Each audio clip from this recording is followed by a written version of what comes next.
Hey, folks, today is June 1st, 2020. Coming up on Roland Mark Unfiltered, protests continue all across the country as a result of the death of George Floyd just 1 week ago. Also, another black man shot in Louisville, Kentucky by the cops, causing even more unrest. We're going to talk with Congresswoman Gwen Moore on today's show. Also, Reverend Dr. William Barber. Folks, it's a packed show. It's time to bring the funk on Roland Mark Unfiltered. Let's go. He's got it. Whatever the miss, he's on it. Whatever it is, he's got the scoop, the fact, the find. And when it breaks, he's right on time and it's rolling. Best believe he's knowing. Putting it down from sports to news to politics. With entertainment just for kicks, he's rolling. It's on go, y'all.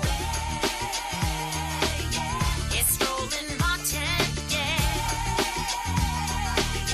rolling with Roland now. He's funk, he's fresh, he's real, the best, you know he's Roland Martin now.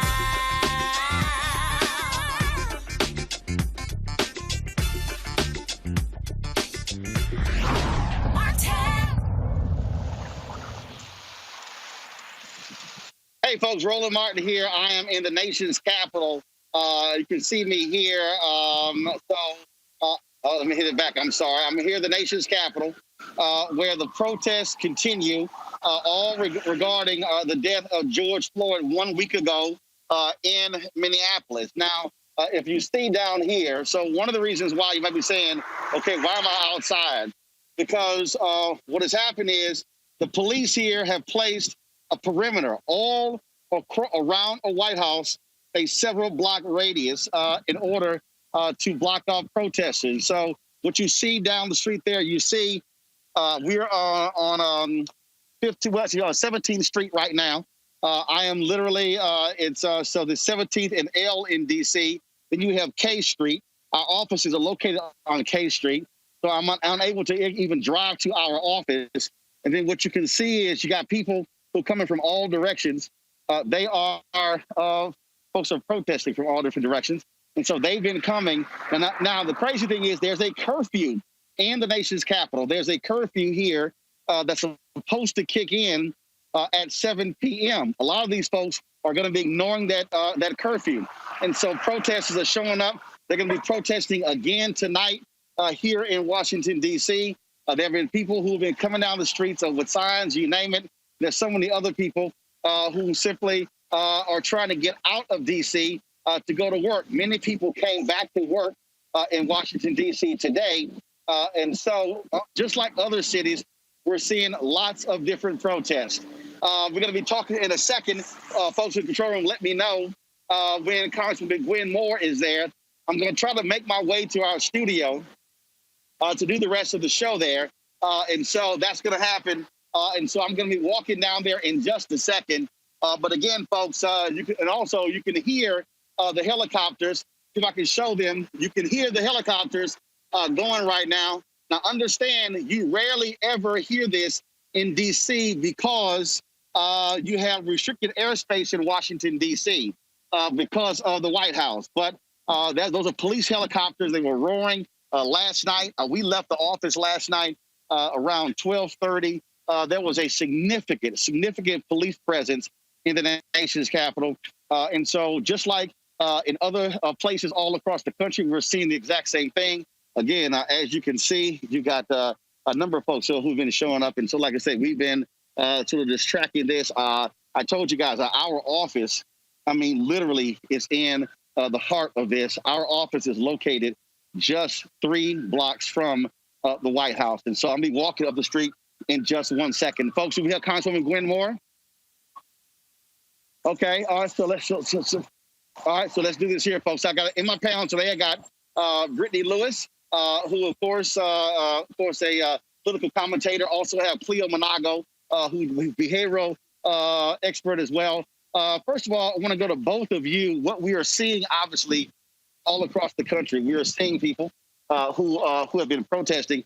I said this last night in our special, Cleo, that this is just not going to all of a sudden stop.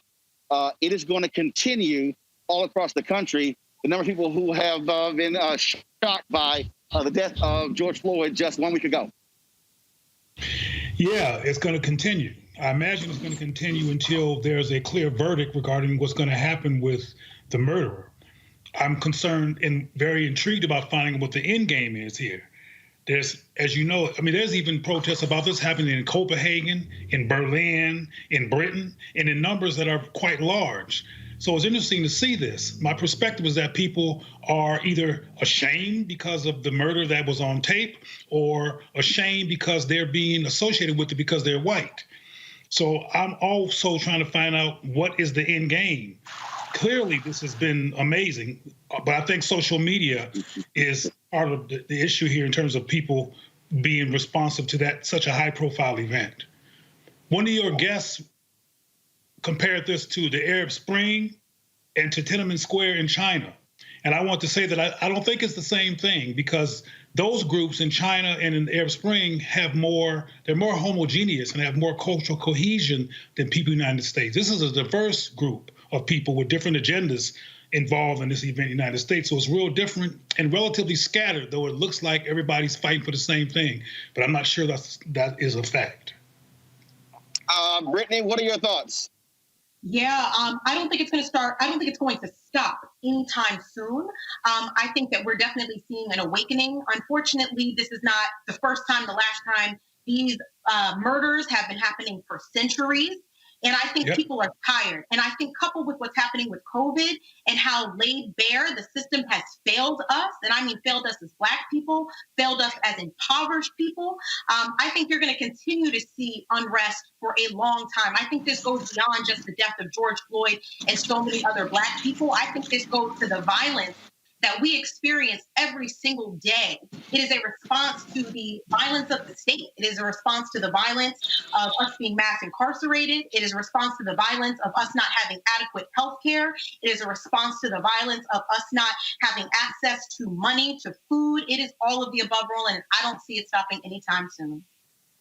You know, I agree with y'all on that. As I said, you see, folks, I'm walking up 17th Street towards K Street, where we do our show, and as you see, cops are blocking off everything to establish a perimeter around the White House. They're keeping people away from the White House as best as they can. Several thousand people have been protesting the last several days here in Washington, D.C. There are people, of course, who are parking. So as you see right here, you see the police car. They're pushing traffic all along that way. And then right here, as we come up on 17th Street, you're going to see very few pedestrian cars are allowing to come down these streets. There's a significant police presence. So you're a combination of Washington, D.C. police. You have U.S. Secret Service. You also have National Guard, D.C. National Guard as well, who are all involved in this. You see some of the destruction that took place here, some of the buildings that have been boarded up. You see that right there. And so a lot of different things have been going on, obviously, all across this city and this country.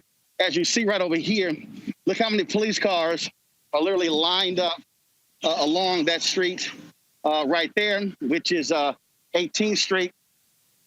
As we come down here, again to where we are. I just want to give you a sense of what this looks like. Normally, this is one of the busiest streets, K Street in Washington, D.C. And so the police have shut everything down, all the way down to 14th Street. So we're on 17th Street. You see people who are crossing way down there. Then they come back down here, and they shut everything down to 20th Street. So it's a 6-block radius. You see, of course, where you have police on their bicycles right there leaning up against that building that's boarded up. Again, you see all those police cars in this park that's right across the street. National Guard truck that's sitting right here, blocking the street off. And then if we go down here, I'm not sure if these businesses actually had windows knocked out or if they simply boarded them up as a precaution. So you actually see that. You see more buildings that are boarded up over here as well. And so some folks are taking the precautions. You see literally no traffic is coming down here except for the police traffic that's coming down here. This is the sort of thing that we're seeing all across the country, Cleo, as folks are looking at these protests. And again, people are angry, people are upset. They actually want justice served. The question, though, is that we still have a police officer, only one who's been arrested, and people are still asking, what about the other three? Well, as we all know, Roland, the white supremacist police system has never been logical or responsive to justice. And as we already discussed at some other point, the chief of policeman in that area gave these people third-degree murder, gave this one individual third-degree murder charges and manslaughter charges, which are an insult, given that the man was murdered. So they're being apprehensive, as they have been with all the cops who have murdered Black people. So this is just the same old play going over and over again. So it is what's to be expected. And what I think they're hoping happens is that this gets so drawn out that people pay no attention to the other three that were watching and just stay focused on the one guy that was arrested. But I don't think that's going to happen. I think people are going to be protesting until they find out what happens with the other three people. Obviously, things have changed, Brittany, in that the case has been taken out of the hands of the Hennepin County District Attorney, and now Minnesota Attorney General Keith Ellison. He is now leading the prosecution of these police officers. So for everybody who's watching, before you comment, Brittany, I'm walking towards 16th Street, and you're going to see this is a straight shot down to the White House. As you see here, the cops are blocking even this street. Normally, I come up this street to go to our office.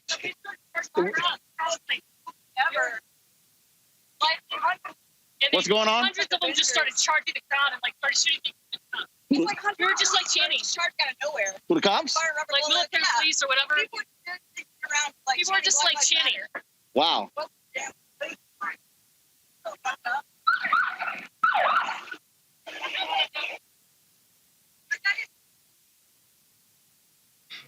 So, folks, so what's happening, folks, is again, as you see, you see the Washington Monument there.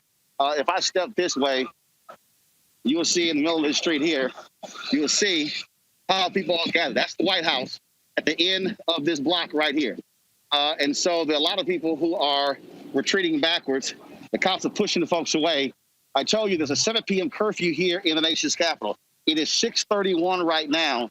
And so they're not going to allow tonight what happened last night, where there was a burning vehicle near the church, near the Supreme Court, also near the White House. And so you see the number of people who are here. There are some people who are coming out here to protest, but a lot of these people are actually leaving. And so that action by the cops right there to actually fire those rubber bullets and to push people back is causing a lot of these people to leave. And so we're going to certainly be monitoring this to see what happens further, how many people are going to be staying out here, and how many people are actually going to try to leave. Guys, so what happened down there with the cops? It was like a bunch of cops. A bunch of cops to start charging? Yeah, they were talking. I can necessarily see back on straight right now. Gotcha. Yeah. So y'all moving backwards, or y'all still staying, or you leaving? People are doing both.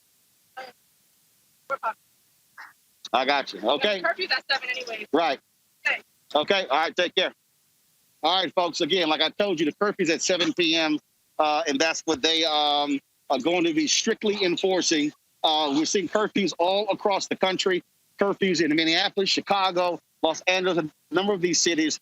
Earlier today, Donald Trump was on a phone call with the governors, and he chastised them. He told them that they have not been taking control of their cities. They've been losing control of their cities, and they need to have a much firmer grip. And what you also see here, you see how these bike officers have lined up to prevent people from coming down K Street right here as well. And what they're doing is they're forcing any of these protesters who are retreating, they're forcing them to actually come down. They're forcing them to come down or go up 16th Street. They can't go up K Street. And like I say, at the end of this block, literally just 2 blocks ahead. So if you go past this street here, you go 2 more, you're literally in Lafayette Park, which sits right in front of the White House. And so that's where we are outside. folks, do we have Reverend Dr. William J. Barber on the phone? Control room, do we have Reverend Barber on the phone? Okay. All right, folks, so let's do this here. We're going to take a commercial. Here's the deal. We're going to take a break. So what I'm going to do is I'm going to literally run inside of our building and then get Mike up to do the show for the rest of the set. I just wanted to give y'all a sense of what's happening here in Washington, D.C. So we're going to take a break at Roland Martin Unfiltered. I'll be back in a moment. Roland Martin Unfiltered. Be sure to join our Bring the Funk fan club. Every dollar that you give to us supports our daily digital show. There's only one daily digital show out here that keeps it black and keep it real as Roland Martin Unfiltered. Support the Roland Martin Unfiltered daily digital show by going to RolandMartinUnfiltered.com. Our goal is to get 20,000 of our fans contributing $50 each for the whole year. You can make this possible. RolandMartinUnfiltered.com. Always asking me about some of the pocket squares that I wear. Now, Robert don't have one on. Nope. Now, I don't particularly like the white pocket squares. I don't like even the silk ones. And so I was reading GQ magazine a number of years ago, and I saw this guy who had this pocket square here, and it looks like a flower.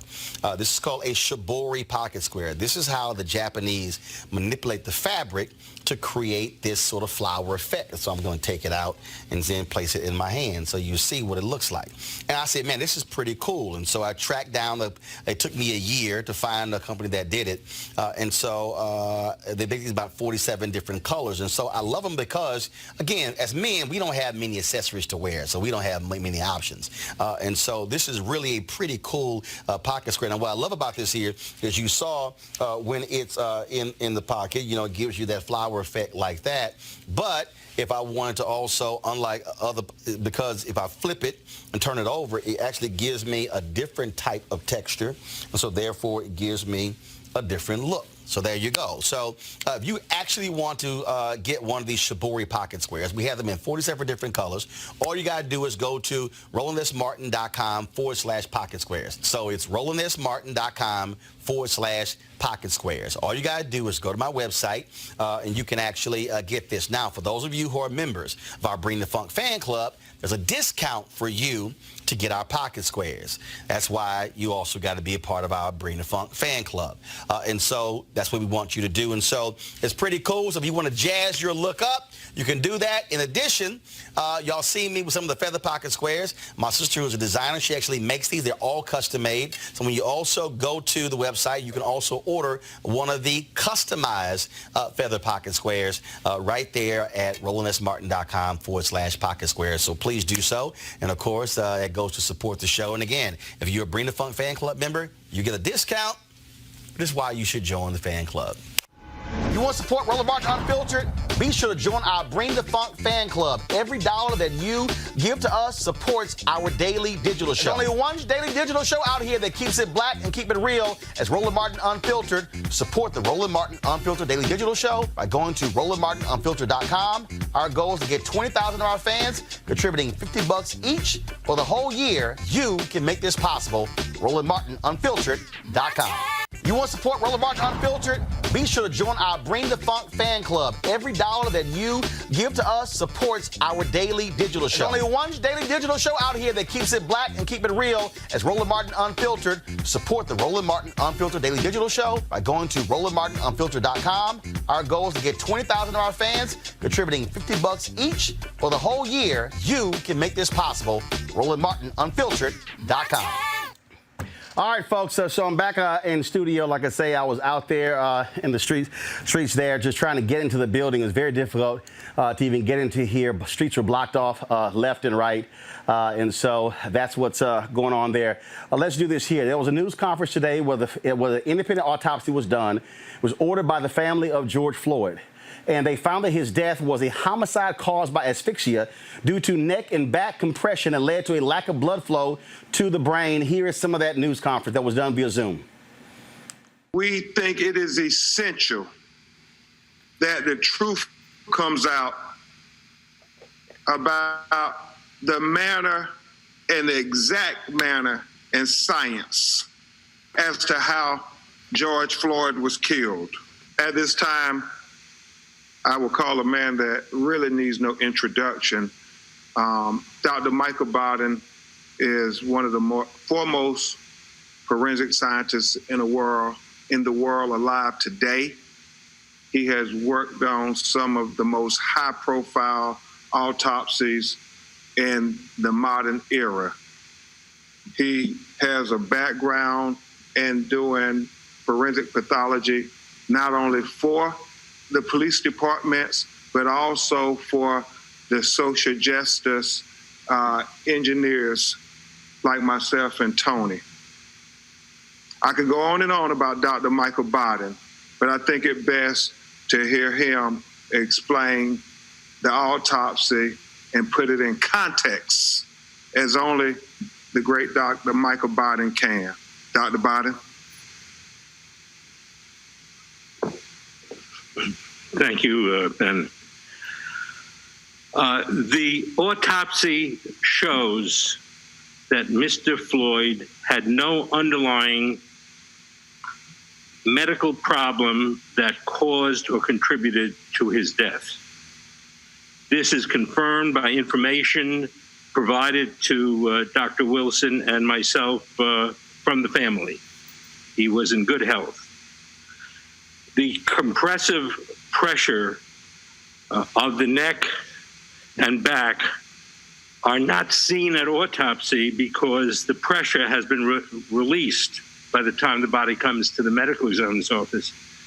It can only be seen, serious compressive pressure on the neck and back can only be seen while the pressure is being applied, or when, as in this instance, it is captured on video. And in this instance, we can see after a little bit less than 4 minutes that Mr.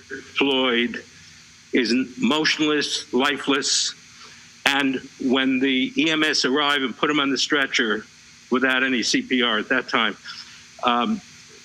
during the ambulance trip, he did not respond to CPR and did not respond to cardiac shock. The cause of death, in my opinion, is asphyxia due to compression of the neck, which, as Mr. Crump indicated, can interfere with blood flow and oxygen going to the brain, and compression of the back, which interferes with breathing. When he said, "I can't breathe," unfortunately, many police are under the impression if you can talk, that means you're breathing. That is not true. I am talking and talking and talking and not breathing in front of you. So the concept that a person says, "I can't breathe," like Mr. Garner, like in this instance, means you should take it seriously. And I think that I've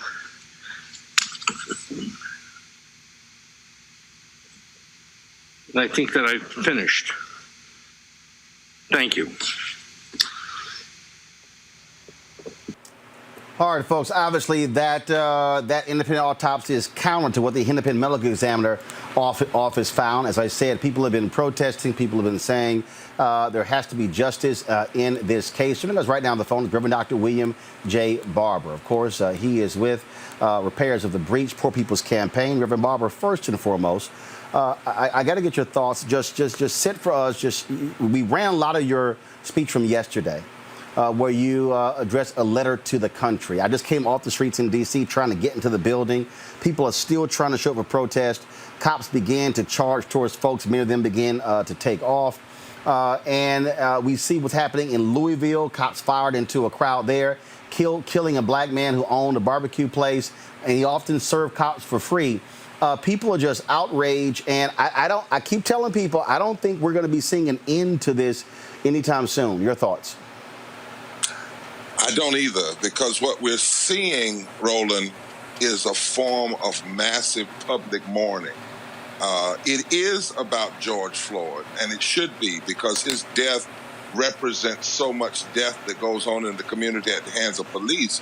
But remember, our people are also dealing with 100,000 people dying, thousands of them that didn't have to die, according to studies, but because of this president's intentional acts of denial, it happened.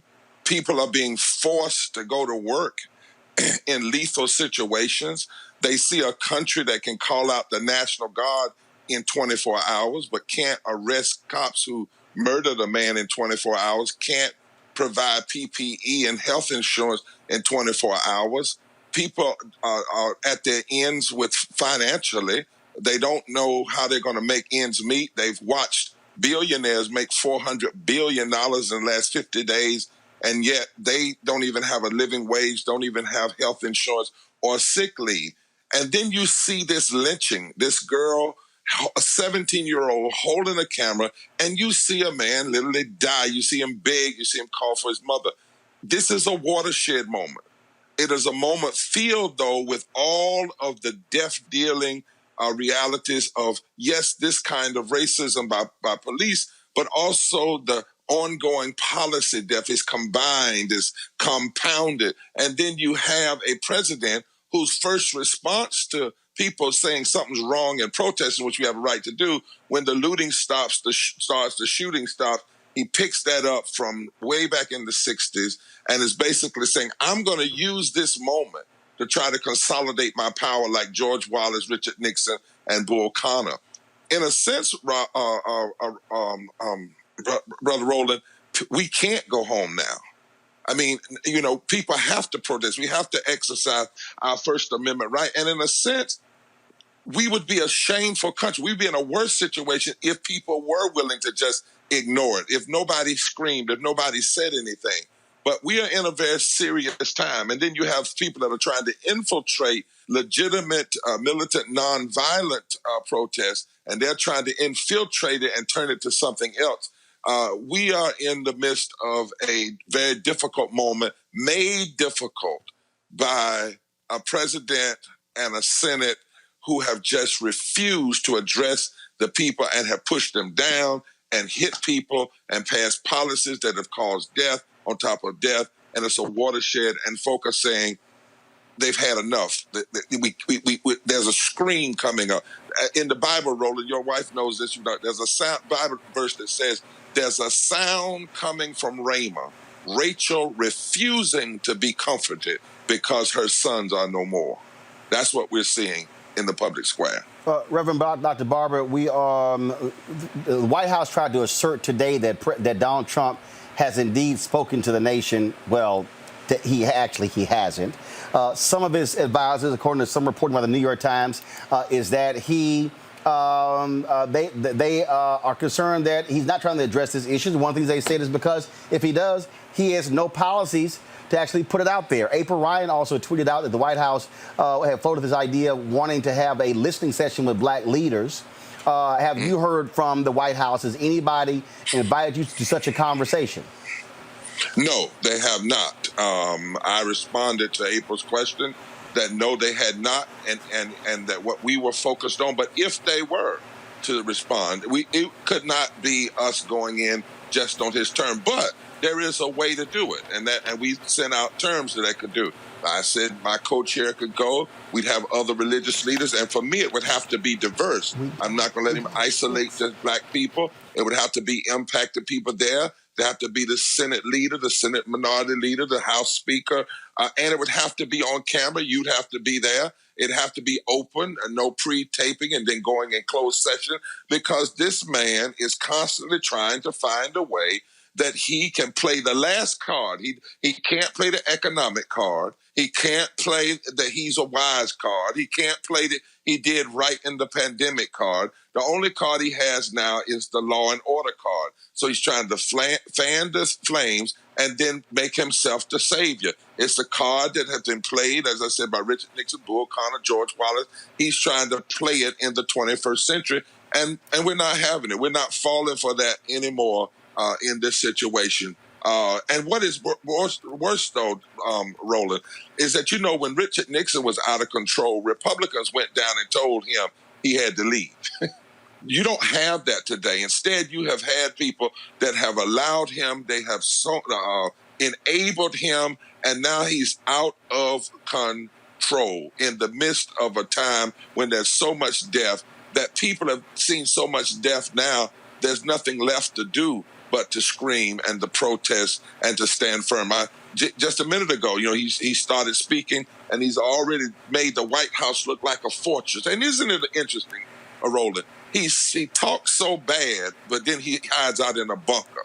He says he wants the society to open back up because he wants people to spend money. But when the society opens back up because people want to exercise their constitutional right, he wants to close it down and even say that if somebody is a protester and they throw something, they get 10 years in prison. He so bad wants to be Putin or somebody, but this is not Russia. This is America, and people are going to stand up.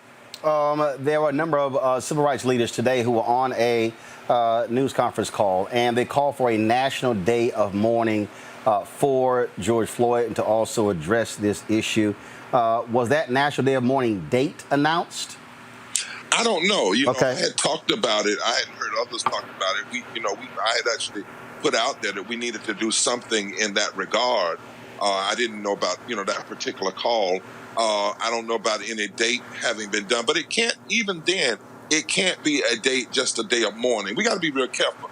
If it's going to be something, it needs to be like Isaiah 58, where it's not just a mourning where we sit down and pray, but it's the fast. Well, what is the Isaiah 58 fast? It is the call for the nation to stop injustice, to fast from injustice, to fast from racism, to fast from not paying people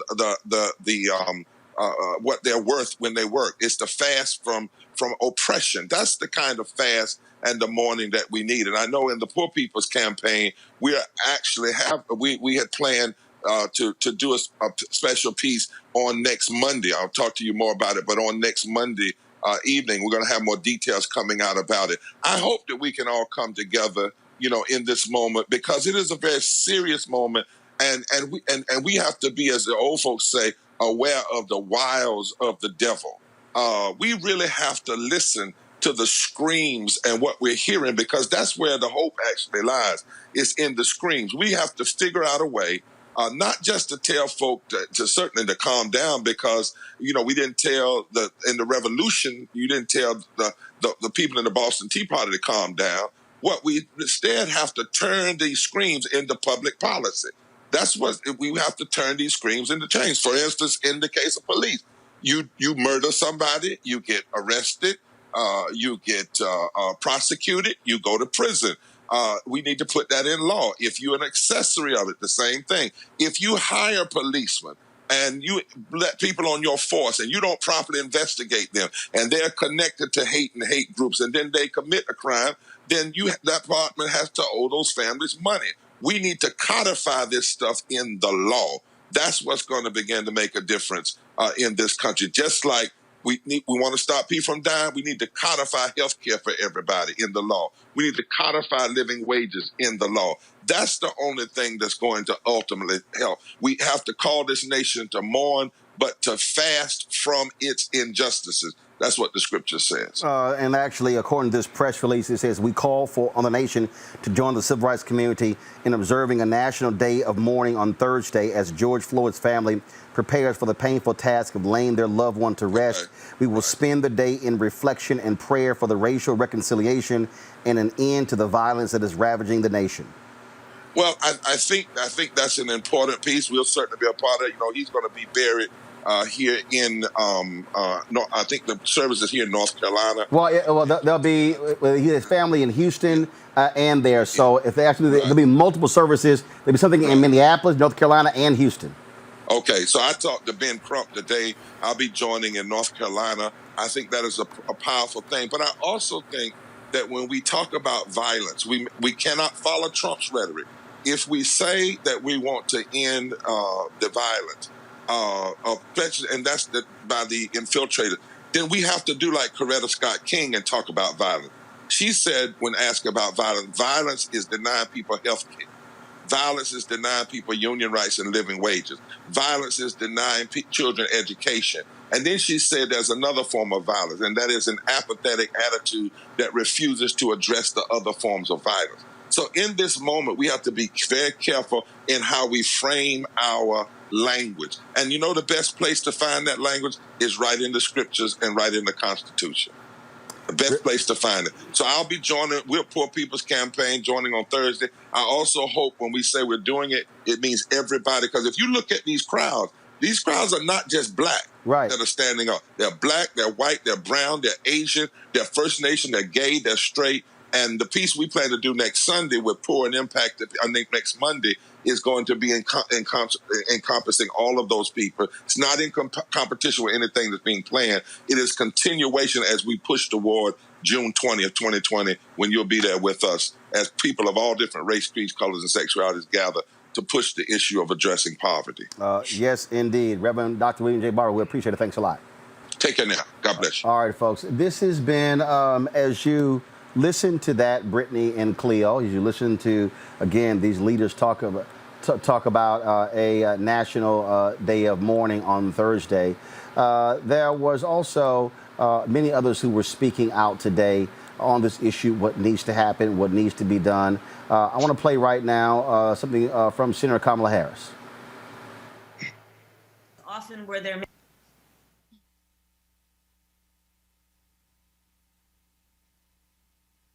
Guys, having an issue with the video playback, so if y'all can go ahead and get that taken care of.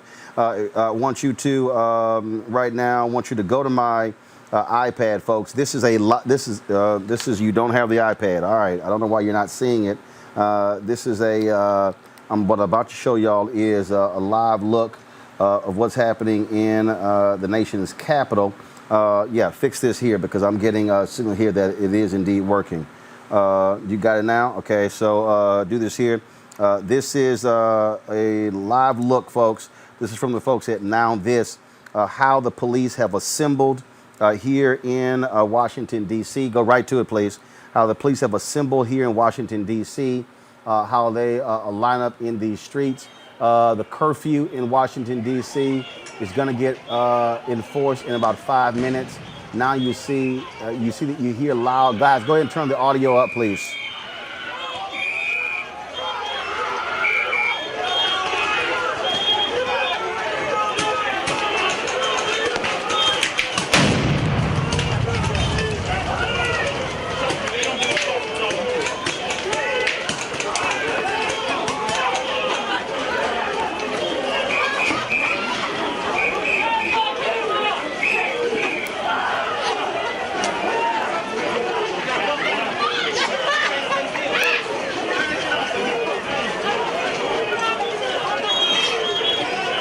Folks, this is literally happening 1 block from where we are right now. It is happening right now, like no more than 2 blocks. Go ahead and leave the audio up, please. You can see the cops on the mounted police officers. You see the cops that are behind them with their riot gear on. They are moving this crowd away from Lafayette Park, which is right across the street from the White House. They are also firing rubber bullets into the crowd. The street that they're running down, folks, in a second, they're likely are going to be running by the corner where I was just standing outside.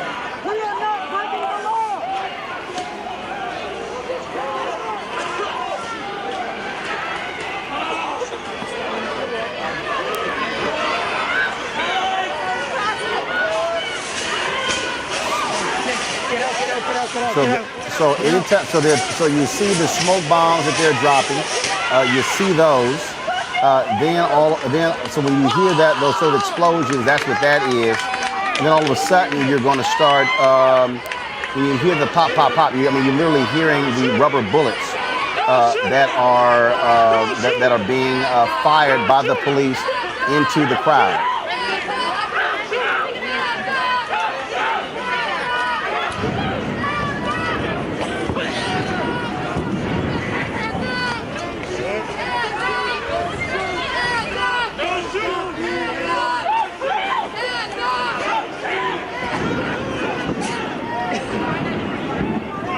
We're hearing lots of explosions out there, obviously.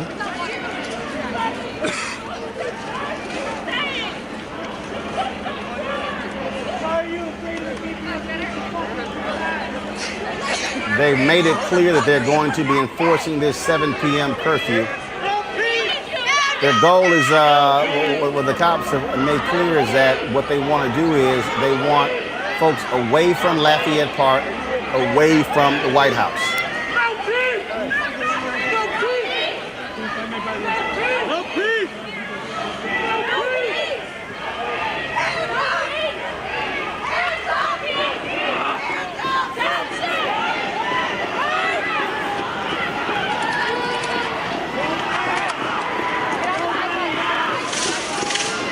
So now the cops are making a second push. A second push. They're now on foot.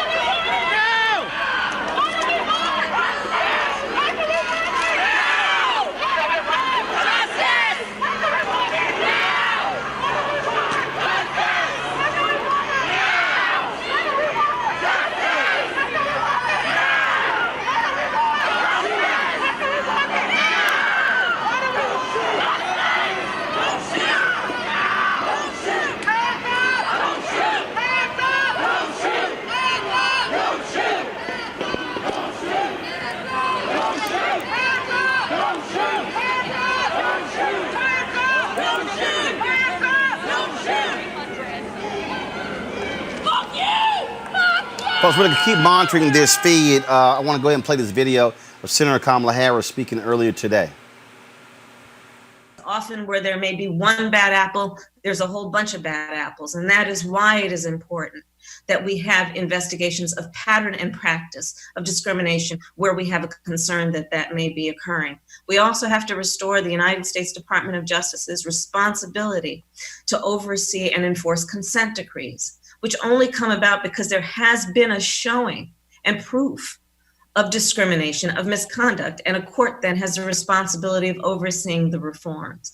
These are the things we must demand. We must demand a national officer misconduct registry, where, again, we bring transparency to the American public and we have the ability to know who and where they are when they are carrying a gun and a badge if they've been found to have committed misconduct in their jurisdiction or another jurisdiction. And in closing, I'll just say that we cannot continue to have two systems of justice in America based on where you live or the color of your skin. That's why the people are in the streets protesting. That's why we are witnessing the pain, the anguish, the frustration, and the anger. And yes, the anger. Because when people have had to be subjugated, when people have been made to feel less than whole by a system, you will see the kinds of response that we are seeing today.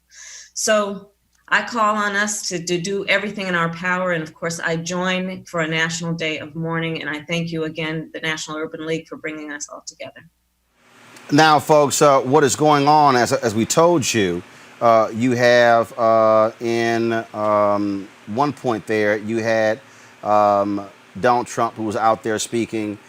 So while people were protesting, he actually went to the Rose Garden to say something. Let's see what the hell he talked about. Go ahead, go to it, guys.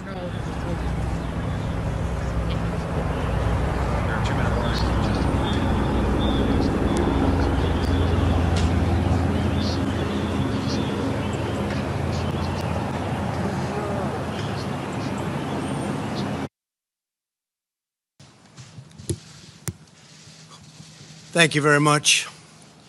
My fellow Americans, my first and highest duty as president is to defend our great country and the American people. I swore an oath to uphold the laws of our nation, and that is exactly what I will do. All Americans were rightly sickened and revolted by the brutal death of George Floyd. My administration is fully committed that for George and his family, justice will be served he will not have died in vain. But we cannot allow the righteous cries and peaceful protesters to be drowned out by an angry mob. The biggest victims of the rioting are peace-loving citizens in our poorest communities. And as their president, I will fight to keep them safe. I will fight to protect you. I am your president of law and order. So, folks, here's what's going on. I'm not playing the rest of that bullshit.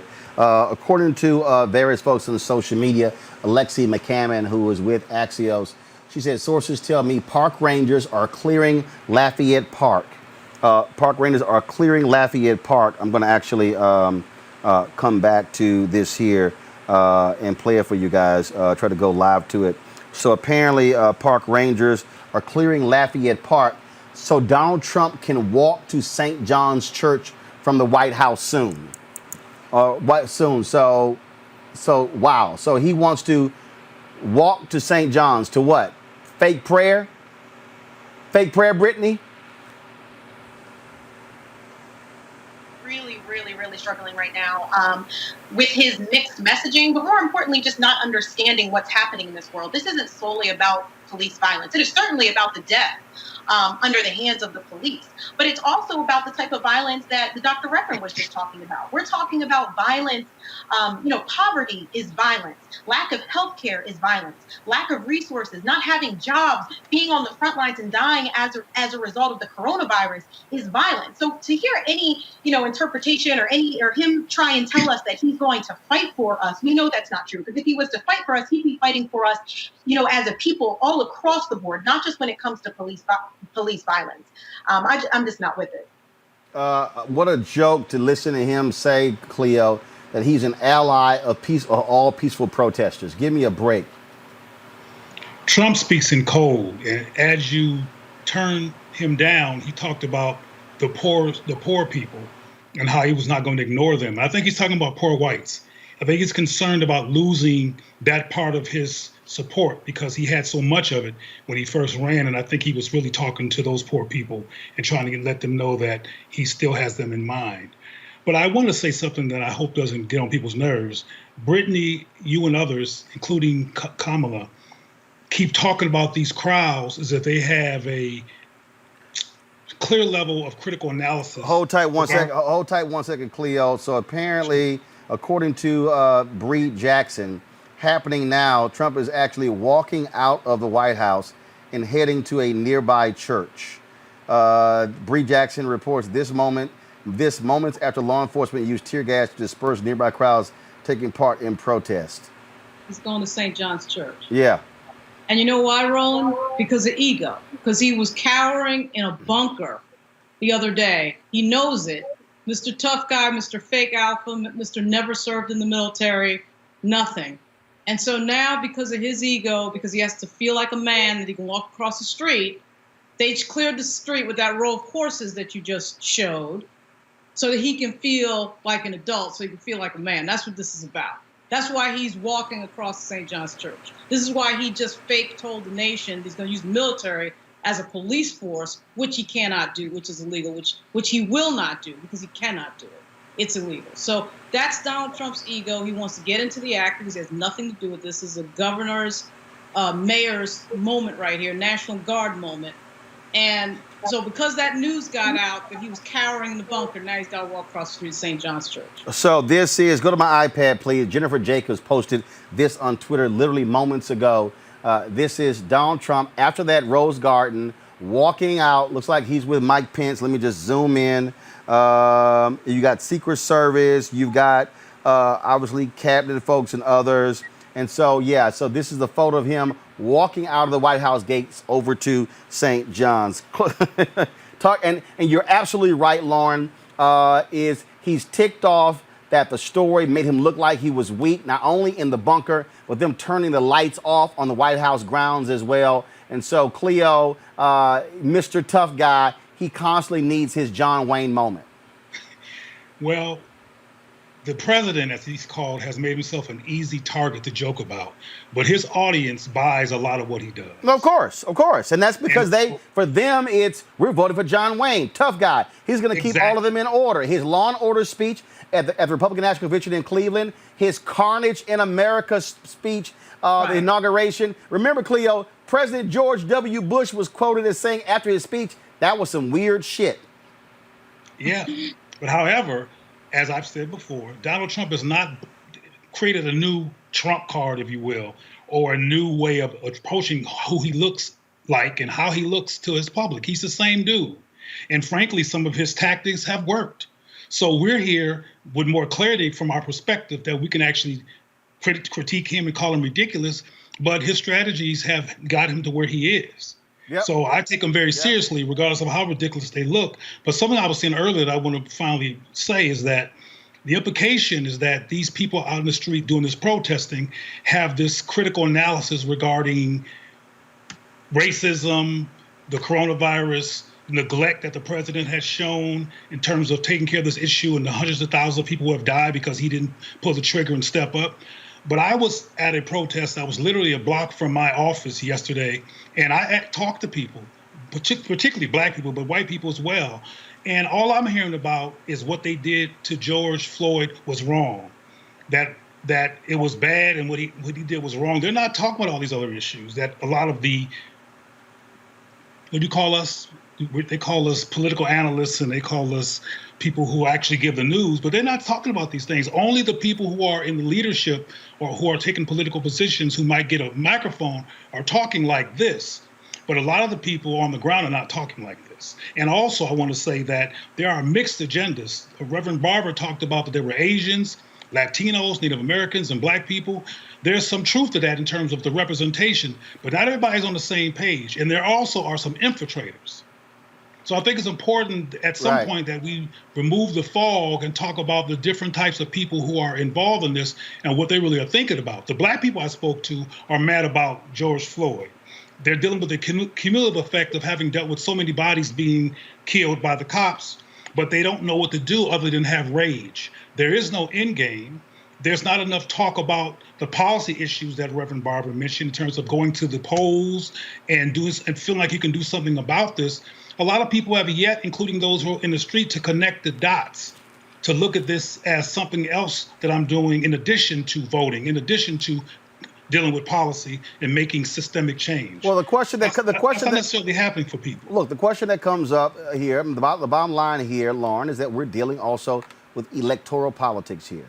And with this whole video here, he wants to send the signal to his people. I'm the man. I'm big and bad. You see me, how I'm going to the church. It was damaged the other last night due to a fire. That's all this is.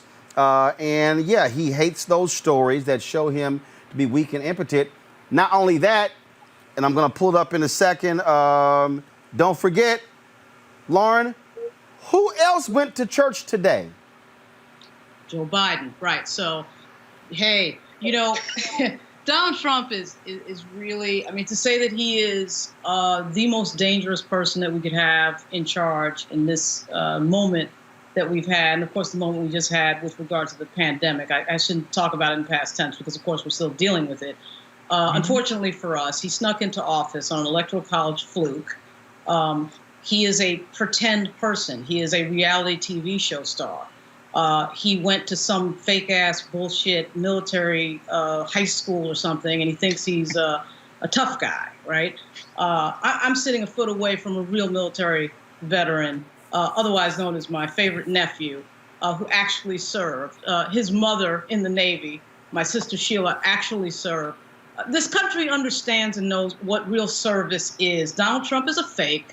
He's a counterfeit. And these are the stunts that he has to pull. He's actually putting more people in danger walking across the street to the church so he can be seen, rather than staying in the White House or going to some golf course or going to New York or wherever he needs to be going. No, he wants to stay there to prove because of his ego, as we just went over. And obviously, Roland, the point that you just made is perfect. Joe Biden went to a church today, African-American church. So, of course, now Trump has to somehow, top that.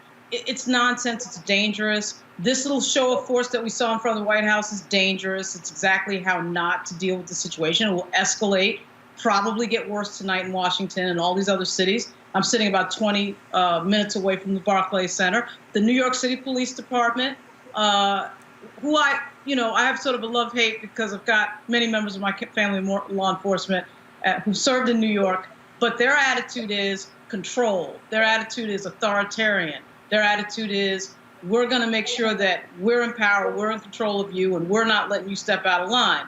That is going to fail. And it's going to fail because every time something happens, whether it's Walter Scott, Philando Castile, Eric Garner, Breonna Taylor, now George Floyd, it's going to fail because it keeps happening and people are tired of it. And effectively what we saw with the case of George Floyd was extrajudicial justice, which we've seen in this country with regard to black men for 400 years. And people are tired of it. Now, this is the first time, the unprecedented moment is, this is the first time we've seen it be multiracial as it is, which that should scare everybody in authority. Because before they could just say, well, it's black people, we'll just ignore them. They can't say that now. So now they have a different problem on their hands because we live in a multicultural society. Right. And we'll see what happens next. Here's Joe Biden speaking today at a black church in Wilmington, Delaware. Deals with the institutional structures and institutional racism, but also economic structures that need to be fixed. What the New Deal did was it left out a lot of black folks, but it made a whole lot of changes in the way we ran the country. I think this is the next position of a significant leap forward in terms of providing for institutional changes. For example, in education, the idea that if you're in a Title I school, your teachers are quitting because there's not enough money, they're not being paid enough money. We're short right now 500,000 teachers. It's going to be close to 3 million if by 2020. What are we going to do? What's that going to do? We have to raise teachers' salaries. We have to be in a position where so to provide triple funding for Title I schools. Just for example, I want to get wonky here. You send every kid, 3, 4, and 5-year-old to school, not to daycare, to school. Every great university study you probably know has demonstrated that increases by over 56% the likelihood to succeed, no matter what the background, no matter how poor the house. Folks, I'm looking at some of the feeds here. Abby Phillips tweeted this here. What is going on? The president is posing for pictures with a Bible in his hand, and now White House staff is coming to pose with him.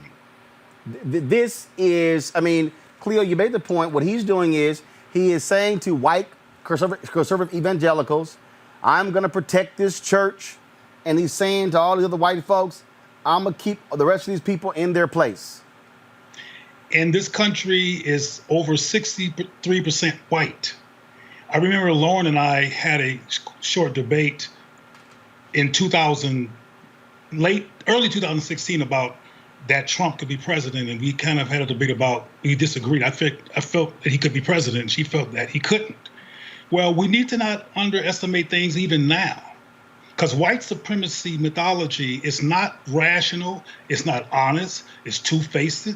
Some of those people who are white, not all, I'm not saying all, but some of those people who are white that are part of this mosaic of different colors that are in the street are not really supportive of black people and are taking advantage of a moment and using social change ideas as a fashion statement for their own personal gain. And we really need to be careful. We also need to take this time beyond our own critical analysis of what's going on politically and educate our community on the importance of policy, the importance of understanding that they have power in their hands and that it doesn't stop at the presidency, that it doesn't stop at their local communities, that it's a national system that we need to pay attention to as black people and take some control. I need to hear more about that, because a lot of us in this society, because of social media, jump on the popular train of what's going on without a critical analysis. People have to have a critical analysis and some political literacy about how they can make change now that they seemingly are awake. Again, yes, Trump is a trip. Trump is contrived. Trump plays games. Trump manipulates. But Trump is still the president of the United States. And those people who are out there right now in Washington, D.C. are in danger because they're in Trump land. And Trump ain't playing when it comes to protecting his ego, protecting his power, and making himself look forceful. This issue is very serious, and I know we all know that, but I do think that we're still looking at a win in terms of getting past white supremacist agendas because of how crazy they look. I'm not that convinced that we're there yet. One of the things that what is happening is that in Birmingham, it happened last night where protesters tore down a Confederate statue. Right now, though, I want to show you the Lincoln Project, a group of Republicans who hate Donald Trump. They put out a very powerful, powerful ad that spoke to and linked Confederate flags and these racists out there with Donald Trump. Do y'all have that ready? Okay, first of all, okay, guys, okay, I'm gonna deal with that later. Fine. Show the video of the Confederate statue. This was last night in Birmingham where they brought the statue down. So they brought that one down. Now, that was one of the statues. Now, there's another much larger monument in Birmingham. And the mayor, Randall Woodfin of Birmingham, this is what he told the protesters last night. First, I'm telling you simply to leave the statue alone. I gave you my word Tuesday by noon, okay? Yes. Thank y'all. Thank you. So Mayor Woodfin said Tuesday, look, Birmingham's been fighting trying to get the statue removed. The state passed a law saying no local government could remove any Confederate statues without the state's approval. I thought Republicans, they love small government and they love local control. But to link these flags and Trump, the Lincoln Project, this is a video they launched last night. Quite powerful, and I must say, Lauren, Republicans know how to do ads. Watch this. The men who followed this flag 150 years ago knew what it meant. Treason against their country. The death of the United States. America defeated the men who followed that flag. Those with honor surrendered and cast it aside forever. So why does it keep showing up today at events supporting Donald Trump? And why does he call the folks who carry it very fine people? I think there's blame on both sides, but you also had people that were very fine people. What does it say that they're all in for Trump? What does it say that he won't condemn a flag of hate, division, and losers? Will not replace us! For us, it says this is a time for choosing America or Trump.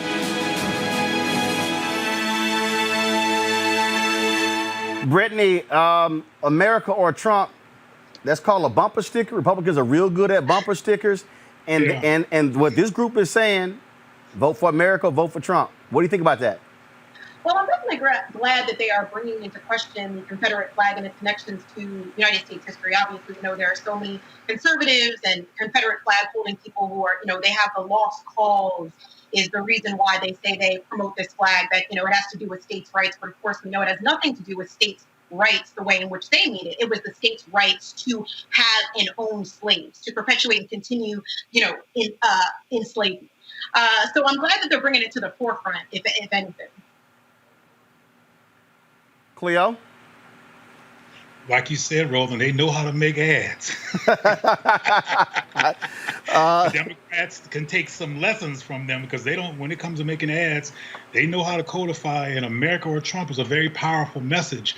Again, I'm a little more cynical than you. I'm not sure how serious they are about not supporting Trump and his white supremacist veil. But yes. Well, I would say this group right here, this group, Lauren, they are not supporting Trump. Yeah. Stuart Stevens, Steve Schmidt, Rick Wilson, he hates them. Right. This is the George Conway, John Weaver, Rick Wilson group. And frankly, Steve Schmidt and them, it doesn't surprise me. When they were working as Republicans on campaigns like John McCain's, they were just as good at that as they are at this. They know how to do an ad. It's tight. And even down to like the narrator, the voice of the narrator, everything is just perfect, the images. And I actually think that Cleo, even though I'm going to remain the optimist here and say that I think there's more than enough white people who understand at this point that Donald Trump is crazy. I mean, I totally agree with you. Certainly the history of our country would indicate that, of course, he has a shot at winning.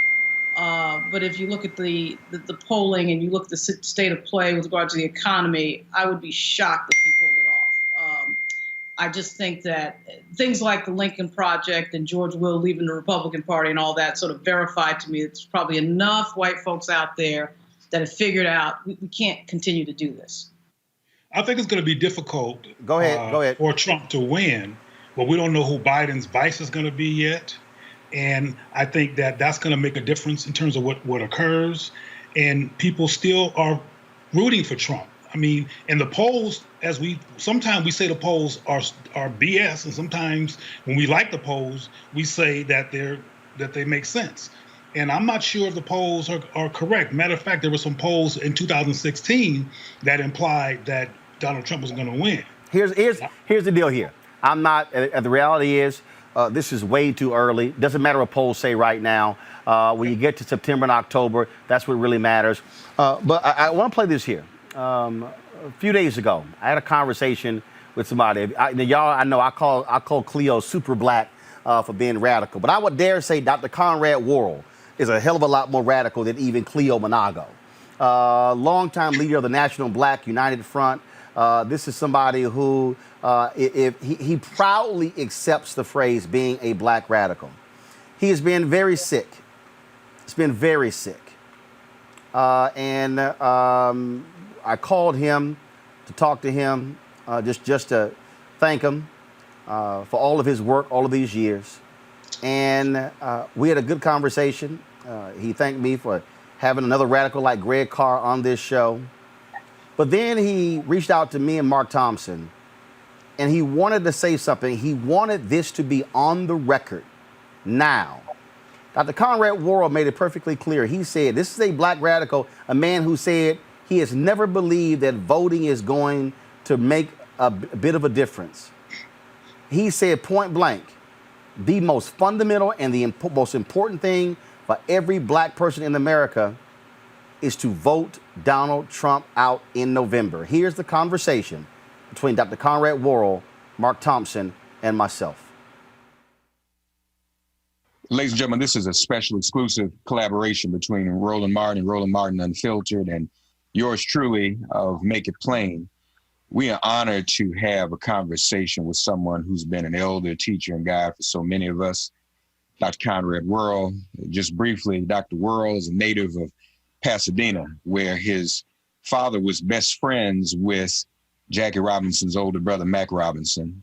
Conrad eventually migrated to Chicago, where he was a football and basketball and track star in high school, a veteran of the Vietnam era as well. He went on to earn his master's and his PhD, and ultimately to be the director of the Center for Inner City Studies at Northeastern Illinois University. But he is most also a veteran, not only of the civil rights movement and SNCC for a while. He was at the 72 Black Political Convention in Gary. He was chair of the National Black United Front for over 2 decades, one of the pioneers in the National Coalition for Blacks Reparations in America. He's been fighting for reparations. He organized the Millions for Reparations March after being one of the directors of the Millions Man March in Washington, D.C. So our brother has done a lot. And I should also mention he was one of the architects of Harold Washington's victory as the first black mayor of Chicago.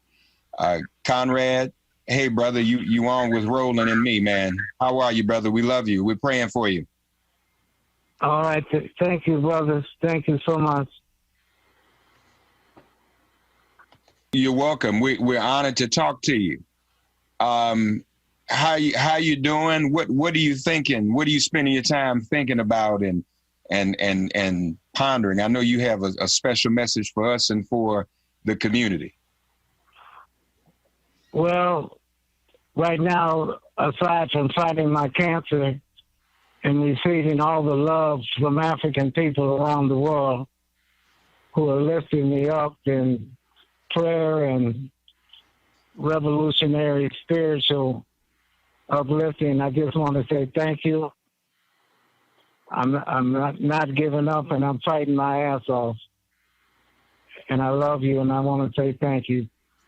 But in my world, in my life, I have been influenced greatly by by history. People like Martin R. Delaney, David Walker, Edward McNeil Turner, Frederick Douglass, and many others. But coming into age as a young man, I began to be influenced by Brother Malcolm, who helped internationalize the Black struggle. His famous album, The Ballad of the Bullet, was classic, and we should listen to it now for instruction. This is what I've been thinking about. Yes, sir. Yes, sir. Roland? Conrad, there are obviously a lot of people are paying attention to what's happening in this presidential race. They're looking at what's happening with politics. This whole idea of African Americans, what should we be demanding of candidates, especially on the Democratic side? Just your assessment of just what you're seeing, feeling, and hearing, and what we should be focused on. Okay, let me just say this. I'm a revolutionary. I'm a Pan-African nationalist. And I haven't been aligned with any political party in terms of loyalty throughout my whole life. But this is what I have to say. The Reconstruction period that ushered in our right to vote, and where we are now in this critical moment with a maniac in the White House, I think all Black people should bury the hatchet. I know electoral politics has its limitations, but at this hour, Black people need to unite and help throw Trump out of the White House, bury our hatchets, try to unify around some specific Black agenda items in the back room. You specifically say in the back room. Obviously, stuff plays out differently today on social media. What I mean by that is we need to grasp something generally that we can agree upon. But more importantly, even if we don't agree, let's bury the hatchet and take Trump out. Take the man out. The man is no good for humanity. He's no good specifically for Black people. This man gets reelected, we're in deep trouble. Conrad. So go ahead. I'm sorry. Go ahead. So that's my message. My message is, can we once for all bury the hatchet, Black people? Can we say, hey, this is a critical hour with a man telling us to take a drug that will kill us? A man that was leading the charge against Obama not being a citizen of this country in the first place. A man who allies himself with the Confederate leftover vestiges of white supremacy. A man who obviously has no regard for the millions of people who are being affected by this virus. He's only concerned about his re-election. I mean, come on, Black people. Can we unite around getting Trump out? Can we bury the hatchet in unity for this particular moment in history? Frederick Douglass, who was a civil rights advocate, and Martin Delaney, who was one of the early Pan-African nationalists during Reconstruction, they united 150 years ago. So this is a critical hour, and I'm only pleading to black people to bury the hatchet and take Trump out. Conrad, one other question. There are some who are suggesting that if Joe Biden does not support or endorse or embrace a black agenda that we might give him, that he does not deserve our vote. Is it so? What is your reaction to that suggestion?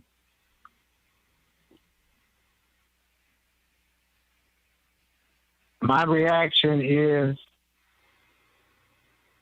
bury the hatchet and take Trump out. The specifics of, there's a lot of clowning going on, man. Our people, we don't, all that's nice, and we should work to make him agree to some of our agenda items. And we should fight the man and pressure the man and do everything we can to exercise and leverage our support for Joe Biden. But all this talk about, if he don't, what you gonna do? You gonna go with Trump? I'm sure some of the items that we've advocated over the years, we can force him to adopt. If we unite, if we got all this old talk before we unite, it's just Negroes hollering in electoral politics trying to get famous. What jumps out the most here, Conrad, is that when you talk about what Trump is doing in terms of where we are going, one of the things that I keep making it clear to people is that if you look at the individuals who Donald Trump is putting on the federal bench, these people are going to be there for the next 40 to 50 years. So the election is not just about who wins the next 4 years, it's who controls the federal bench for the next 2 generations. Absolutely, Roland. Look, there's what we have to understand is in the reformed nature of electoral politics and its relationship to black people. There's a wing in America of white people that want to take us back. They still feel that we ought to go back to the Confederacy and that white supremacy should prevail and they should reemerge to be the power force in America. That's very clear. When they say they want to take America back, what they mean is the Confederacy tradition of white supremacy where we become their property again and they impose our non-humanity status of us not having any rights that a white man will respect. And they will do that in part through their Supreme Court and other federal courts throughout the nation. We need to stop. I can't, as a revolutionary man, as a Pan-African nationalist, not necessarily, my work has not been totally in the civil rights movement. I've been a Black Power advocate primarily, and I've represented a different wing. We've had 2 wings historically around ideas in America for black people. Ideas are weapons of war.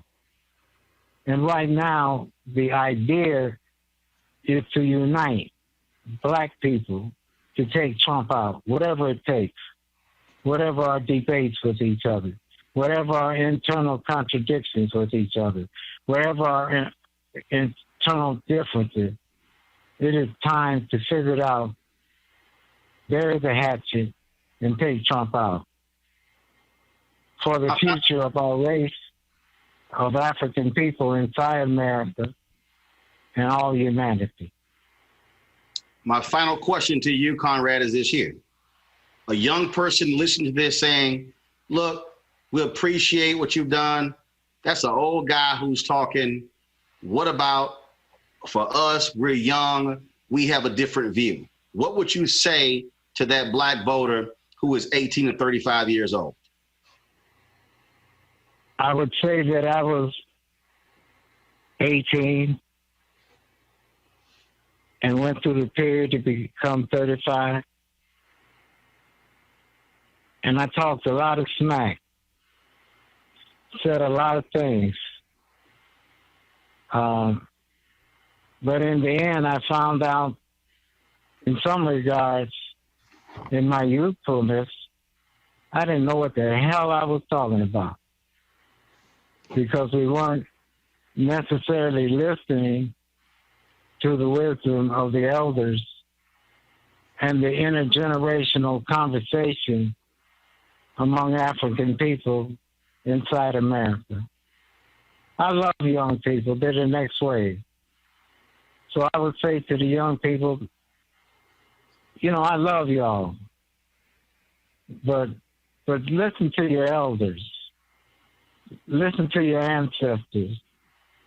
Don't make the mistakes of the past, of our youthfulness as young people coming out of the 60s. We made a lot of errors because of our youthfulness and not really reading, studying, and understanding the history of the black movement and social movements in America. It's been a deep cause.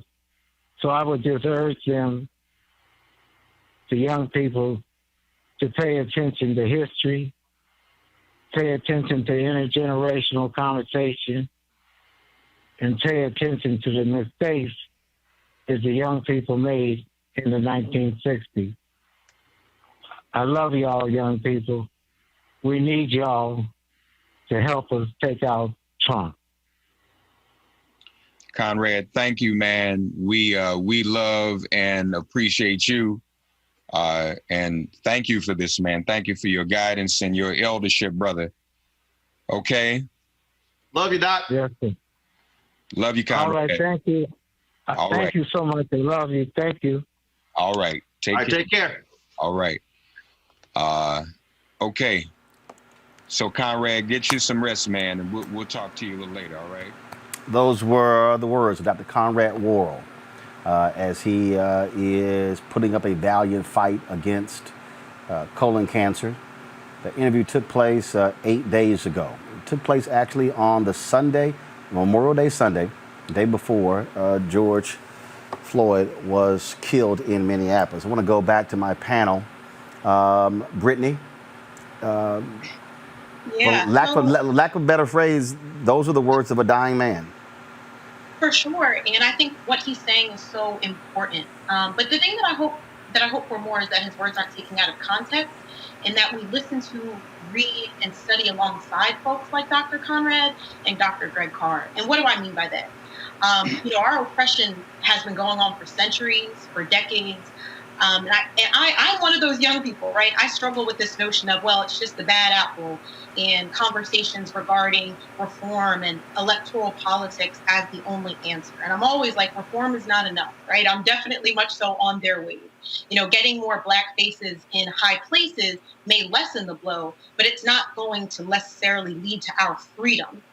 The system continues to do what it was designed to do from its earliest iterations. And do not get me wrong, Black folks have fought and died at every level at every time for the right to vote. I absolutely agree with our elder. We need to vote Donald Trump out. I don't care what it is. I don't care what's going on with Joe Biden. Donald Trump cannot be in the office. but it cannot be our only tactic and means of liberation. So again, I say that, not only do we need to respect our elder Dr. Conrad by listening to his call to vote Donald Trump out, but we also need to listen to him beyond this moment and listen to those intergenerational conversations and understand this system in its entirety, and understanding that electoral politics is important, but it is not a means to an end, and it is not our liberation. But yes, absolutely, we need to vote Donald Trump out. In the reality, Cleo, I don't think he was saying that it's the means to an end, but the reality is this here. You can yell, holler, and scream about what policies that you want to be implemented to change, but you have to have people who are in place who are actually going to present your plans and put them up. I mean, it's simple as that. First of all, Roland, sincerely, thank you so much for that interview. It was powerful. Your questions were powerful and profoundly relevant. And it wasn't for you, and I'm not just trying to blow smoke, I'm very serious. If it wasn't for you, as many people who are going to hear the doctor who heard him would not have heard him. And it sounds like they might be hearing him on his last leg, and it was transformative what he said, and even for me. I totally agree with when he said bury the hatchet and work on unifying as a people, which I don't think we talk about enough these days. We are in just interracial, multicultural stuff instead of resolving Black particular problems and Black particular consequences of the attack on our psyche and self-concept by the myth of white supremacy, which is also the myth of Black inferiority. And these conflicts cause so much divisiveness that it's difficult for us to unify sometimes. And his message around the importance of unity is very important. We need to deconstruct that hatchet and get rid of it, because frankly, one of the reasons why Donald Trump is in the White House is because different types of white folks buried the hatchet and put him there because they wanted white people to be in demonstrative, undeniable control again, and they knew he was the man who was going to unquestionably create that kind of agenda and effect, which he has done. But it's important to understand, from my perspective, that the doctor was saying that Trump is a weapon against Black people. And you always raising the issue of him putting judges on the bench who are going to be white supremacists on a policy level for generation after generation. That's important to keep on reiterating that, because what Donald Trump is going to do, even if he's not elected, is make sure that he leaves his mark, for white supremacy to reign on a policy level one way or the other. And we need to understand that. But I want to reiterate what he said about the importance of us unifying and getting beyond our differences. But to unify, we have to be in dialogue about our differences. It's not going to occur just because it's a good idea. People have raised brilliant and good ideas throughout our whole struggle as people of African descent in the United States.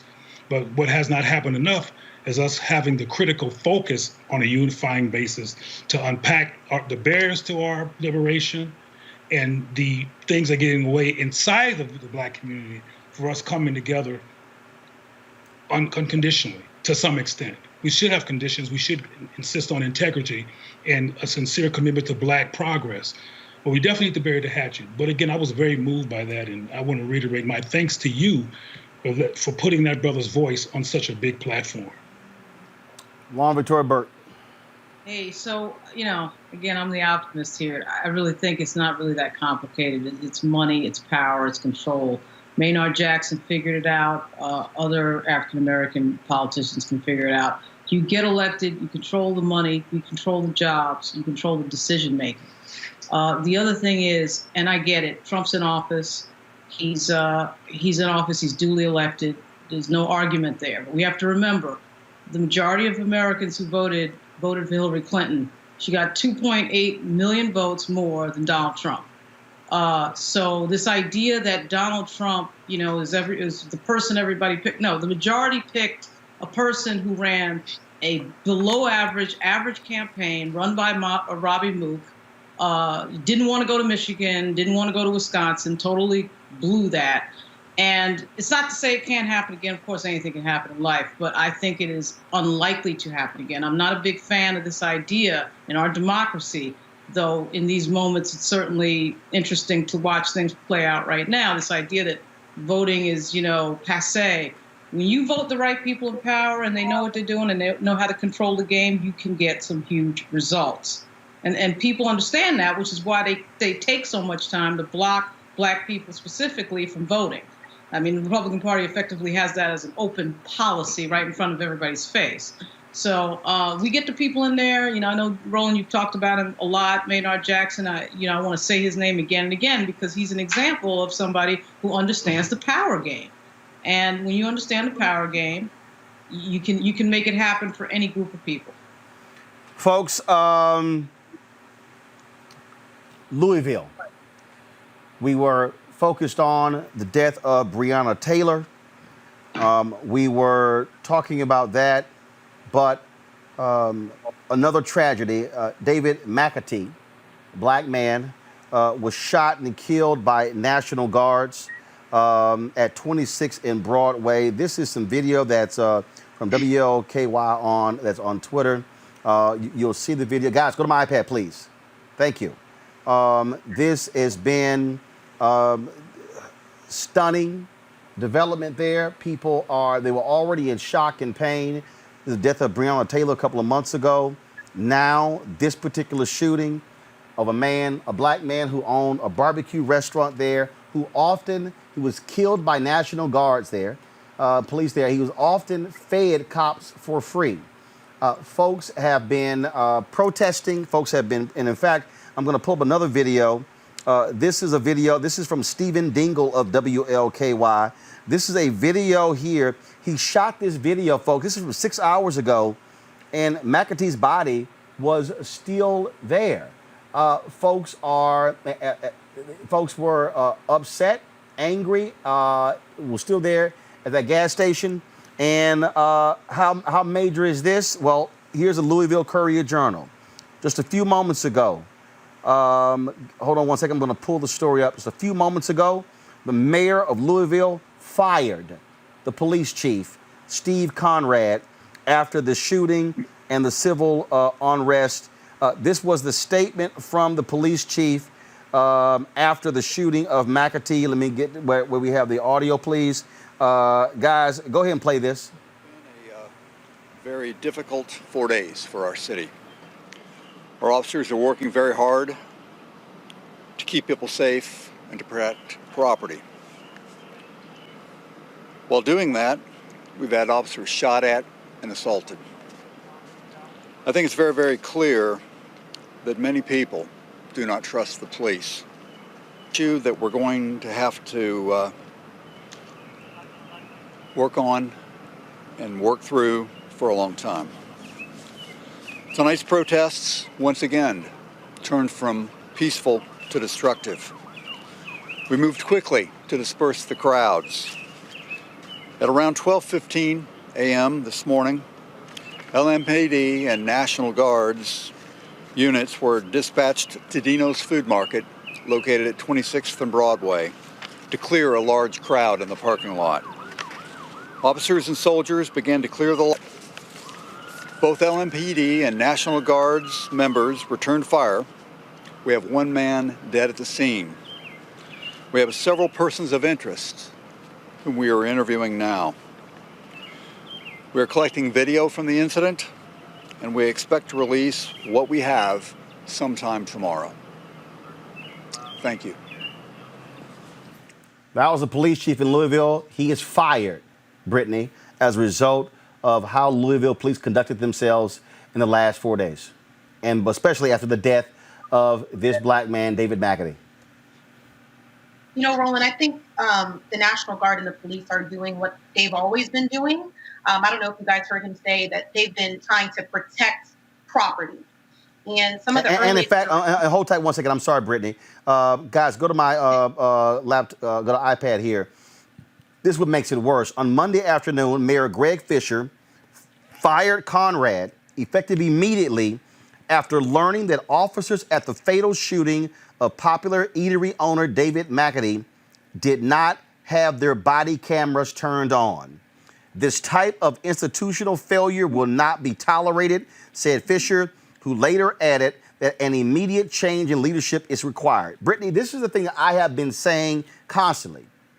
If you're going to have body cameras and those cops don't turn them on, fire those officers. Fire them.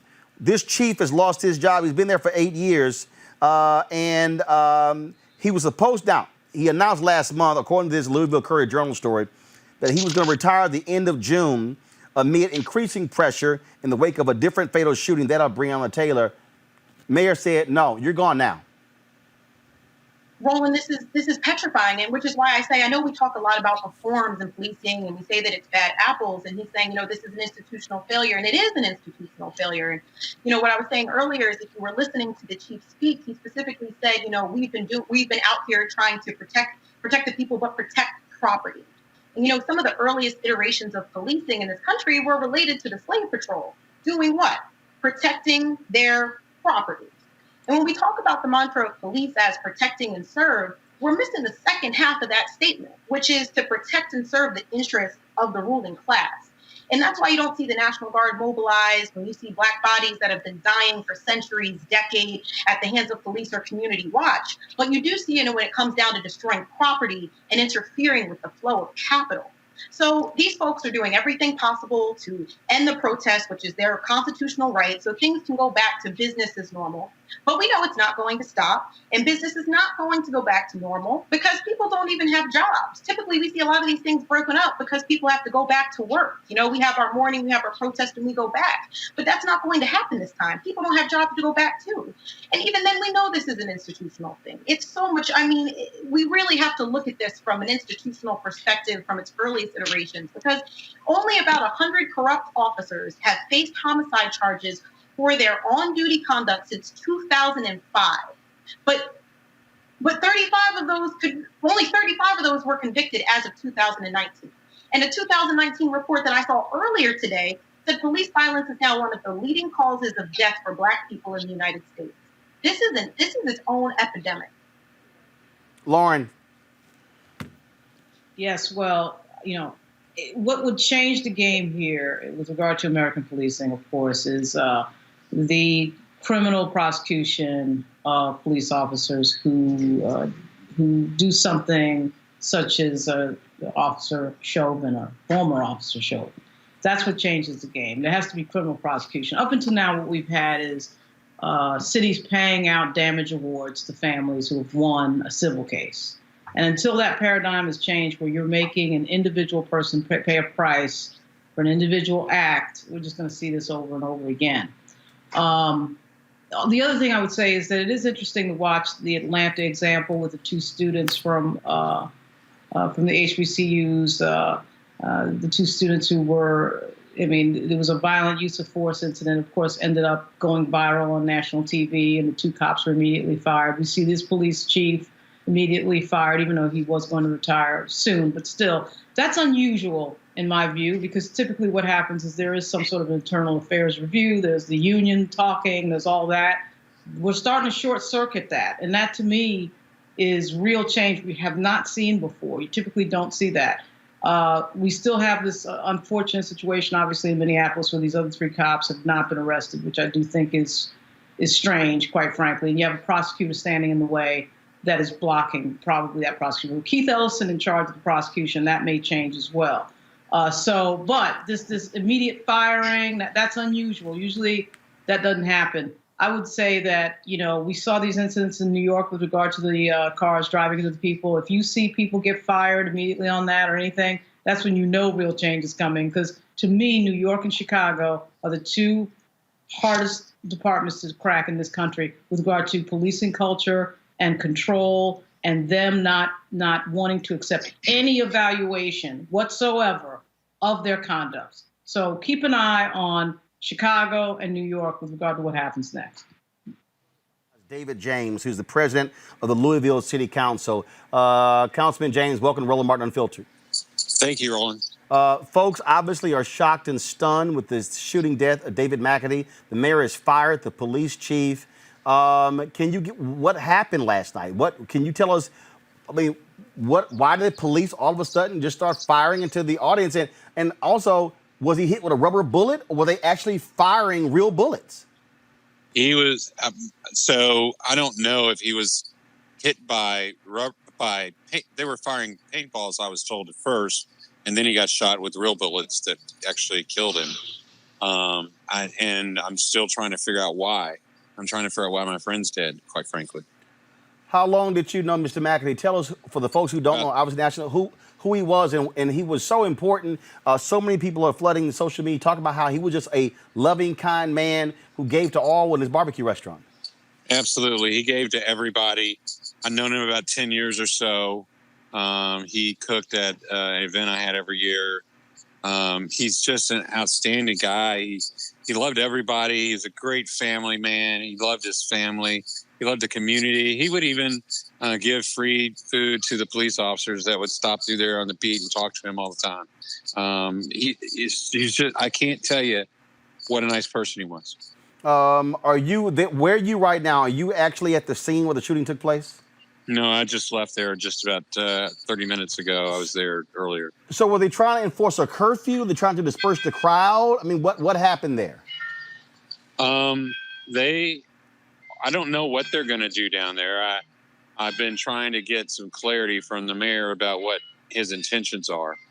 But the mayor has imposed a curfew, and I'm told by many, many people that were there last night when David was killed that someone said to him that he should be in because of the curfew. I don't know that yet. I'm still trying to verify it. So what I'm still trying to understand again, that the mayor apparently fired the police chief because the cops who fired on him were not wearing their body cam videos. Was he killed by Louisville police officers or by National Guard? That's what we're trying to figure out. I have not been told that yet, so I do not know. I do know that the mayor did fire the chief finally because the officers did not have their body cameras turned on. My understanding is they had them on their bodies, but they never actually activated them. And is that departmental city policy that cops are to have their body cameras on at all time? Because is that policy? They're supposed to turn it on the moment that they get the run. They receive their run on the radio. They're supposed to turn it on, but that didn't happen.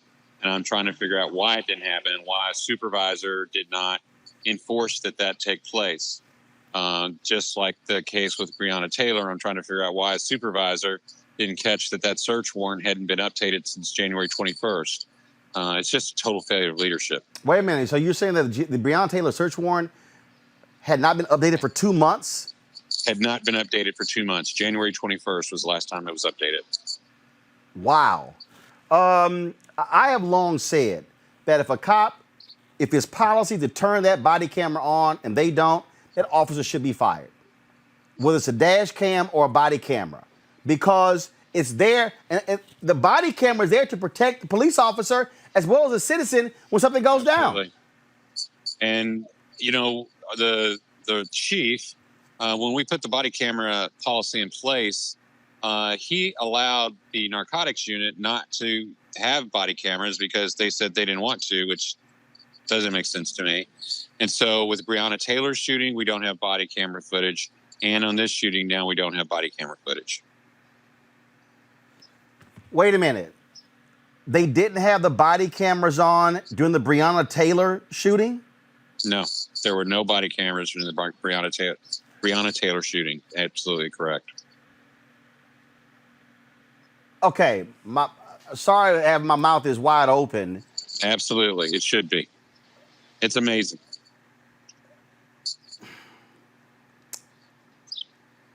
We were showing some video there, and just how people are responding to this. I know there's a curfew, but clearly this shooting death is going to further inflame Absolutely. Situation in Louisville. Absolutely, it will. And people are hurt to their core. Hurt to their core. I know it has to be hard for you, sir, losing a friend, losing somebody who was important to the city. Our condolences go to you. Thank you. Go to Louisville. And look, all black people are calling for is just justice. And, absolutely. And if you're a cop, you do what's right. You're absolutely correct. You're absolutely correct. These two shootings have rocked our community. Black people in Louisville are hurt. They're angry. They want change and they want justice. And the mayor needs to hear. Council President David James, I appreciate you joining us at Roland Martin Unfiltered. Thank you. Roland? Cleo. This is a response to that, but it's also a response to what Lauren said earlier about these cases where there's immediate firing. And she's right. She is being an optimist. I look forward to becoming an optimist like that one day myself. But this country is bigger than New York. It's bigger than St. Louis. And you just found out that when Breonna was murdered, there were no body cams. And the only reason we know about this is because it made it to the national square and the police chief got on media and we heard about this and the mayor reacted. The mayor probably already knew about Breonna's case and already knew that this was a groundswell that might swell up in his face and hurt him. So he nipped it in the bud for a man who's getting ready to retire. I don't know if I'm cynical or just intuitive regarding the fact that this is not necessarily a cultural shift, that these high-profile immediate firings have occurred because they were high-profile. Before the coronavirus, I was constantly traveling and hearing about horrible local stories of police brutality and murder of Black people that never ever made the national stage. I've heard of stories, including in Baltimore, where cops were stepping on the cell phones of people they were going to victimize.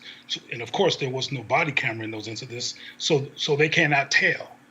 You said something that I thought was very profound because it sounds so simple. You said all Black people want is justice. Well, we've been wanting justice for going on 3 centuries. That's irrelevant to the irrational white supremacist mind. That's irrelevant to people who think manifest destiny is real and they deserve to be supreme over everybody else. They don't care about the death of George Floyd. They don't care about what Dylan Roof did. They don't care about these things. So I think it's important that while we evaluate these things from a lens that is rational, that we are real clear about the two-facedness, the schizophrenia, and the deceptionness of deceptivity of how white supremacy works, and work harder on social change, work harder on Black unity, work harder on political literacy, because we can't trust these white folks. And of course, Mr. Fisher did what he did, but I think it was politically motivated. It wasn't necessarily because of a change of heart or a change in this country. Brittany, to listen to the pain in that councilman's voice, losing a friend of his, not even 20 hours ago, on top of the Breonna Taylor, and to hear again another set of cops refusing to turn their body cameras on, and I'm trying to figure out why in the hell. Okay, again, I've seen the photos of people who've been damaged by rubber bullets, but you're firing actual ammo into crowds of protesters. At this point, where we know we're a police state, because the ability to stop, the democracies or the freedoms that we say that we have to, protest are quickly being quelled by any means necessary, is beyond frightening. And I like the point that Cleo made about the white supremacist mind, because I think about this often when we talk about reforms. And I'm not saying I have a solution here for the police state, but how do you stop the white mind from seeing Black skin as a threat? The police already have de-escalation techniques. We see them used on white mass shooters all the time. They get taken in without a scratch. Police training I don't know if that's a full-on solution to this, Roland. I don't have the answer here, but I think it's a bit more complex. And it hurt me. It hurt me to see that brother so upset, honestly. It hurt me, and it hurts to see all of us so frustrated, having some of the same conversations we've had for centuries and centuries. And, let me just say I thank you, because you bring these conversations to the forefront. You bring these guests to the forefront and give us an opportunity to really strategize and think through what next steps are. Yep. You know what? Lauren, you come from a family of law enforcement. And how hard is it, click, to turn a camera on? Well, it's very easy. To me, it should be an obstruction of justice charge leveled against a police officer who doesn't turn his camera on. We do have to have national standards for this. You're never going to get me to say, with as many cops as I have in my family, that police work is not complicated. Of course it's complicated. The police are they are part of our society like everybody else. And every profession has its idiots, and we come from a country of 400 years of racism. The police department is not immune from that. It just so happens that their job involves a license to kill. So when they make a mistake, that mistake can be fatal. Okay, so it's not like being an accountant. Mistake. You know, I get what Cleo is saying with regard to white supremacy. I understand the history of this country, but let's be honest with ourselves here. We can get a result if we want a result. Okay, our American military, which is often put in a much more set of dangerous circumstances overseas, with people that don't look like them, don't have these problems, right? Because if you do something stupid overseas with somebody and you kill them, some extrajudicial justice, you pay a price for that because the standards are high in our military. I would say the standards are much higher in our military than they are for civilian police in the United States. We basically don't have any standards for civilian police in the United States. These smaller departments do whatever the hell they want. That's why Michael Brown gets shot 8 times for absolutely nothing, right? And his body's laying in the street all day and all this other nonsense. So if you have standards and you apply those standards and you punish people who are bad actors, you will get a result. And we've seen that in our military. We should apply that to our police. We don't have those standards because, quite frankly, the police control the political game very well. And the reason I bring up New York and Chicago is they control it very well in these cities where you have mayors like Rudy Giuliani and Bill de Blasio who want to bend over for the police force instead of thinking about the good of the citizenry at large, which they're not particularly good at. We watched Stop and Frisk under Giuliani, which there was one year, I think it was 2013 or 14, where 600,000 people were stopped in a clear violation of the Fourth Amendment. Okay, it was like 80-90% Black and Latino, and nobody said anything. Now, these conservatives who want to talk about less government and due process said absolutely nothing for 12 years. It wasn't until the ACLU sued, stopped that from happening. So you can get a result if you want a result. We do it with our military. We do it with other things. You have to make individuals pay a price. Our military makes individuals pay a price when they make mistakes, a heavy price. And we know what that history is, the My Lai massacre. And we go on and on with that. We don't do that with civilian police. We let them do whatever they want, and we get the results that we earn from that. Got it. Folks, real quick, I literally 30 seconds. Lauren, you have police officers in your family, and I've been trained and been through the full training of the Deputy Sheriff Department in East Los Angeles. And there are guidance. There is training around how to deal with the public, and there are controls. There's guidance but no punishment. But those controls are often trumped by people's attitudes and people's subjectivity and people's agenda in terms of why they put on the police outfit. But I think, hold on a second. But hold on. But I'll say this to Lauren's point.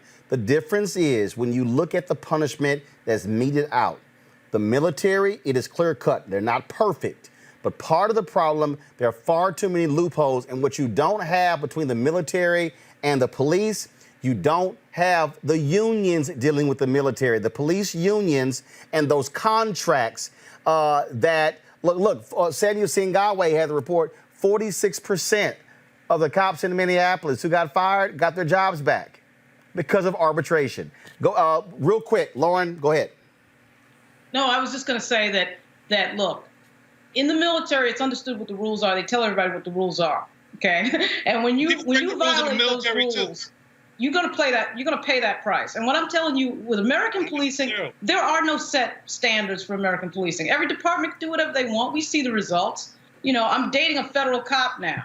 They have a much stricter set of standards. If you notice, you're not hearing a whole lot of stuff in the news about federal police officers making mistakes like shooting people off duty because they're trained, they're weeded through, the groups, the guys that they pick have to practically be perfect by the time they get hired. These smaller departments often are the problem.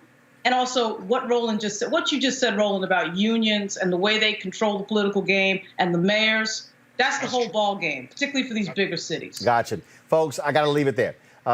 We got to go. I certainly want to thank Lauren, Brittany, and Cleo for joining us, as well as Louisville Council President David James, Reverend Dr. William J. Barber. Thank you so very much as well. Folks, there were several other guests who we had to cancel because of the breaking news. We're going to have Troy Beyer, the actress who has a whole mental health component that she's been working on that's really important right now. We're going to reschedule her. Folks, please support what we do. Your dollars make it possible for us to have this Black-owned independent platform, to be able to do the interviews like we did with Dr. Conrad Worrill. Really important. We're going to push that out as soon as we're done, so you can hear that. Support us via Cash App, folks, at Cash App, $RM Unfiltered, PayPal.me/R Martin Unfiltered, and also Venmo.com/RM Unfiltered. If you want to send us a cashier's check or a money order, do so. New Vision Media Inc., NU Vision Media Inc., 1625 K Street Northwest, Suite 400, Washington, D.C., 20006. Again, folks, join our Bring the Funk fan club. Our goal is to get 20,000 of our fans contributing $50 each for the year. That's $4.19 a month, 13 cents a day. Support what we do at this show, being able to give you stuff that you're not going to get on mainstream media. That's why we do what we do, and nobody else does this on the digital side. And so please support us. Look, look, it's free. We're out here on YouTube. Nearly 6,000 of you are watching right now. Just in perspective, if the 6,000 people who are watching us right now on YouTube, if those folks actually gave more than 1,200 on Facebook, we would double the number of people support our show, and we would actually be only 5,000 or so away from our 20,000 goal. And so please, we ask you to support us any way that you can. The folks who have contributed $50 or more, I'm going to read the names tomorrow. It's a much longer list, but I'll read those tomorrow because we had to get all the breaking news in. And also, folks, and I was going to let it go longer, but I got to cut it off because we're in a curfew in Washington, D.C., and I got to make sure that my staff gets to their cars and home safely in the middle of this curfew. All right, folks, we shall see you tomorrow. Take care. Holla!